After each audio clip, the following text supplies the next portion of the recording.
अरिङ्गाल पोल्न जाँदैछौँ होइन, हेर्न सक्नुहुन्छ।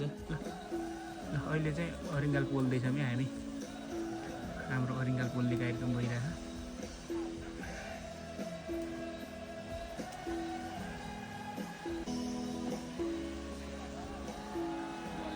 कुनातिर नि गर हुमे,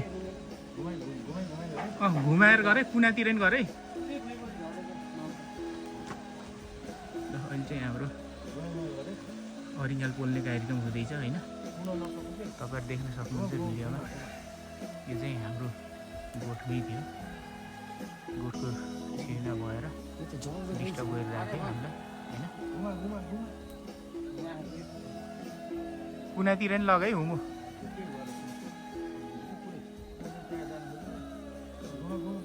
घुमाऊ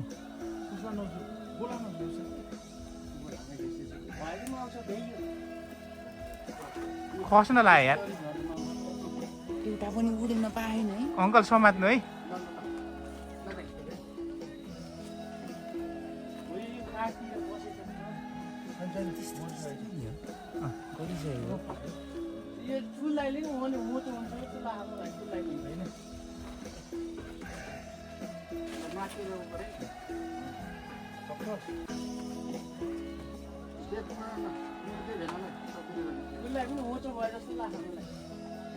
मजा हुन्छ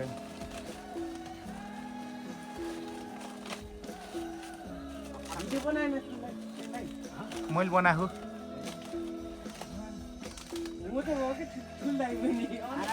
एक बेला पनि निस्किने कि उहरू त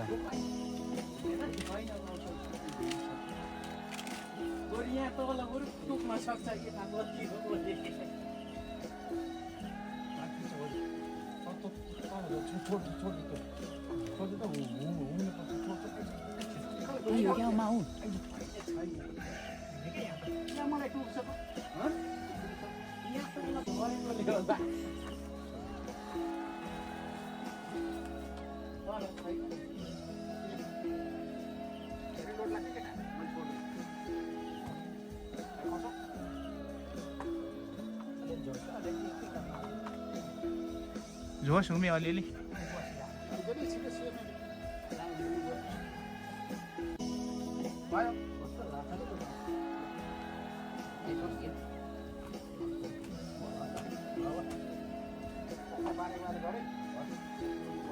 चाहिँ यो अरिङ्गाल पोल्ने कार्यक्रम भएर अब चाहिँ त्यो बच्चा माउ छुट्याउने कार्यक्रम हुँदैछ। अब बुटुल्ने कार्यक्रम बटुल्ने कार्यक्रम भइरहेछ। यो गोला पोरक्दाखेरि गोला ट्याक्क बोराभित्र हालेर ल्याउँदाखेरि भित्रतिर पनि जिउँदा माउहरू रहेछन्, त्यही भएर हामीले तातो पानी हालेर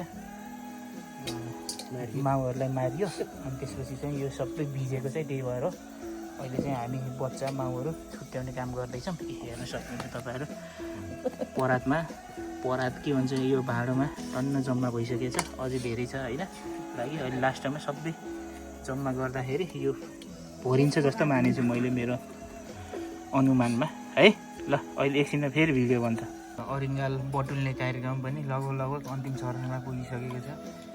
यो बच्चाहरू फुल भरिएला भनेको त्यो चाहिँ आधा मात्र भर्यो, अर्को चाहिँ यता माउहरू चाहिँ एक थाली पुरै भरिसकेछ। अब थोरै मात्र छ, अब हामीले बटुल्न यसपछि चाहिँ हामी पकाउने कार्यक्रममा लाग्छौँ होइन। लगभग टोटल 5 माना जति चाहिँ छ है हाम्रो यो अरिङ्गाल। ल हाम्रो चाहिँ अब पकाउने कार्यक्रम सुरु हुन गइराखेको छ। यहाँ कराईमा तेल हालिसकेको अवस्था छ होइन। अब यसलाई चाहिँ हामी मिलनमा बनाइन्छ। कुकम्यान चाहिँ हाम्रो बहादुर हो, यो चाहिँ टप लेभलकै कुकमा गनिन्छ। सर्टिफिकेट मात्र छैन यसको,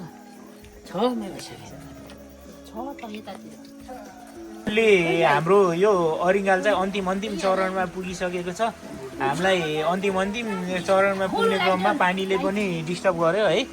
यो अलि 2-4 दिन अगाडिदेखि नै यो यसपालिको दसैँ चाहिँ हिले दसैँ हुन्छ भनेर मौसमविदहरूले पूर्ण अनुमान गरिराख्नु भएको थियो। उहाँहरूले चाहिँ यता फेसबुक, टिकटक, इन्स्टातिर चाहिँ सर्कुलेसन गरिराख्नु भएको थियो न्युजहरू।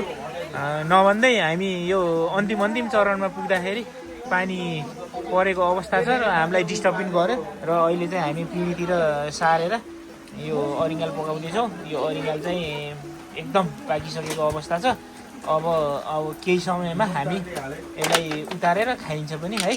ल साथीहरू हाम्रो कुकम्यानले नुन हाल्दै हुनुहुन्छ।